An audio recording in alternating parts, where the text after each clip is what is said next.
बहुत खूबसूरत साखी सात संगत जी। बहुत ही प्यारी साखी है, तो सुनिएगा जरूर महापुरुषों।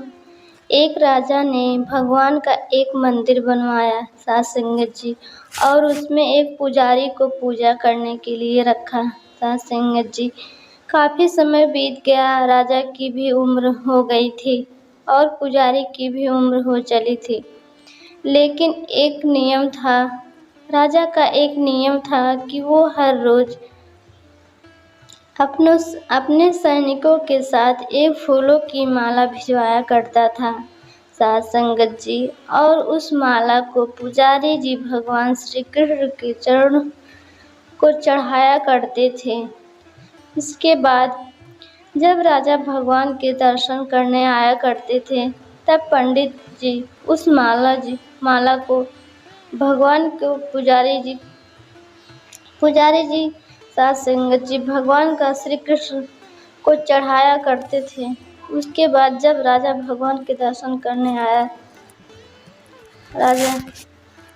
करते थे, तब पंडित जी उस माला को भगवान के गले से निकाल कर राजा के गले में डाल दिया करते थे सात संगत जी।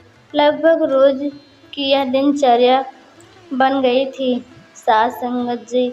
पुजारी जी बूढ़े हो चले थे और राजा भी बूढ़े हो चले थे सात संगत जी। एक दिन राजा की तबीयत खराब हो जाती है सात संगत जी। राजा ने माला सिपाही के हाथों भिजवाते हुए सिपाही से कहा कि पंडित जी से कहना कि आज हमारी तबीयत ठीक नहीं है सात संगत जी, तो आज हम नहीं आ पाएंगे, तो राजा आज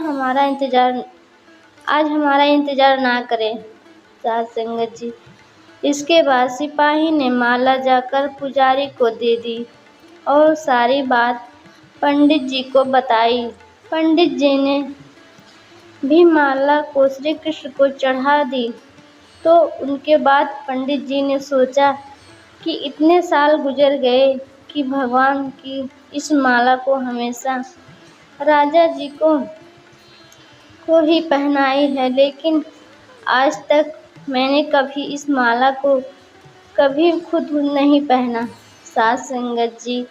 तो हो सकता है कि जरूर यह प्रभु की इच्छा है कि इतने साल में मैं आज मौका मिला है सात संगत जी कि प्रभु की माला को मैं अपने गले में पहनूं सात संगत जी। तो यह तो परंपरा थी सात संगत जी कि प्रभु की वह माला तो निकालनी ही थी।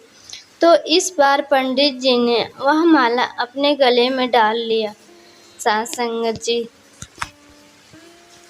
लेकिन तभी सिपाही दौड़ते हुए आया और बोला कि महाराज को वह कुछ ठीक नहीं लग रहा है सात संगत जी। तो राजा साहब मंदिर की तरफ ही आ रहे हैं सात संगत जी। सिपाही ने पंडित से कहा, आप तैयारी करना शुरू कीजिए। राजा को लगा कि इतने सालों से बनी हुई परंपरा कहीं टूट न जाए, इसलिए वो मंदिर की ओर आने लगे सात संगत जी। जैसे ही पंडित जी ये सुना, उन्होंने तुरंत माला गले से निकालकर भगवान को पहना दी। घबराहट में पंडित जी समझ नहीं पाए कि उन्होंने क्या गलती कर दी सात संगत जी। पंडित जी को लगा कि अगर राजा को पता चला तो वह उसे दंड देंगे।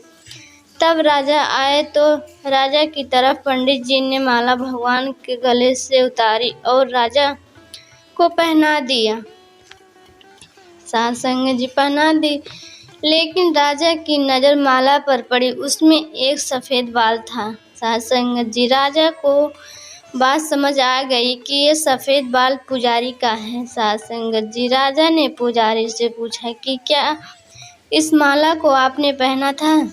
यह सफ़ेद बाल कहाँ से आया? तो पंडित जी डर गए और डर के मारे बोल दिया कि यह सफ़ेद बाल तो श्री कृष्ण के हैं, भगवान का है। राजा को गुस्सा आ गया कि एक तो पंडित छल कर रहा है और ऊपर से झूठ बोल रहा है। राजा ने थोड़ा गुस्से में आकर पूछा कि कृष्ण जी के कब से सफेद बाल हो गए। ठीक है, कोई बात नहीं, मैं कल श्रृंगार के समय आऊँगा, तब देखूँगा कि श्री कृष्ण के बाल सफ़ेद हैं या नहीं। याद रखना, अगर बाल काले निकले, सफ़ेद नहीं निकले, तो कल के लिए आपको इस छल के लिए मृत्युदंड दिया जाएगा। साध संगत जी तनमनाते हुए वहाँ से चले गए और इधर पंडित जी को अपनी मृत्यु नजर आने लगी। साध संगत जी वो श्री कृष्ण के आगे दंडवत कर लेट गए और बोले कि प्रभु मुझे क्षमा कीजिए, मैं लोभ में आ गया था। मुझे लगा यह माला मुझे भी पहननी चाहिए, मुझे बचा लीजिए प्रभु। साध संगत जी नहीं तो कल राजा के हाथ मेरी मौत निश्चित है। पंडित जी पूरी रात भगवान से विनती करते रहे, रोते रहे, प्रार्थना करते रहे। साध संगत जी प्रभु मुझे बचा लो। अगली सुबह राजा श्रृंगार के समय पहुंचा और अपने पहुंचने के बाद राजा ने पंडित से कहा कि पंडित जी मुकुट उतारिए, मुझे बिहारी जी के केस देखने हैं। साध संगत जी पंडित जी ने डरते डरते मुकुट उतारा और जैसे ही मुकुट उतारा राजा चौंक गया कि कृष्ण की मूर्ति के बाल सफ़ेद थे। लेकिन राजा को लगा कहीं ऐसा तो नहीं कि पुजारी फिर से कोई छल कर रहा है। साध संगत जी कहीं इसने अपने जान बचाने के लिए बाल रंगवा तो नहीं दिया। तो साध संगत जी बाल की जांच करने के लिए वो बाल तोड़ने लगे। साध संगत जी और जैसे ही राजा ने बाल तोड़े, मूर्ति से खून बहने लगा। साध संगत जी राजा यह देखकर भगवान को चरणों में गिर गए और क्षमा मांगने लगे। साध संगत जी कि क्षमा कर दो भगवान, मुझसे बहुत बड़ा पाप हो गया। मैं शक में इतना अंधा हो गया कि मैं सही गलत भी भूल गया। साध संगत जी तभी मूर्ति से आवाज़ आई कि राजा तुमने मुझे मूर्ति माना, इसलिए मैं आज से तुम्हारे लिए सिर्फ मूर्ति हूँ। लेकिन इस पुजारी ने मुझे साक्षात भगवान देखा, इसलिए उसकी जान बचाने के लिए मुझे अपने बाल को सफ़ेद करना पड़ा। साध संगत जी खून की धारा बहानी पड़ी ताकि तुझे समझा पाऊँ। और उसके बाद राजा को अपनी गलती का पछतावा हुआ। साध संगत जी लेकिन तब तक अब कुछ नहीं हो सकता था।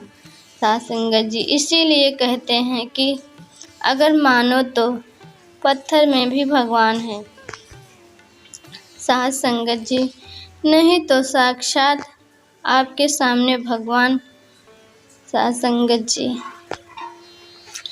आ भी जाए तब भी आप उनसे उनकी सत्यता मांगेंगे। अगर आप सच में भगवान को देखना चाहते हैं तो साध संगत जी आपके सिर्फ भाव होने चाहिए। ऊपर वाले पर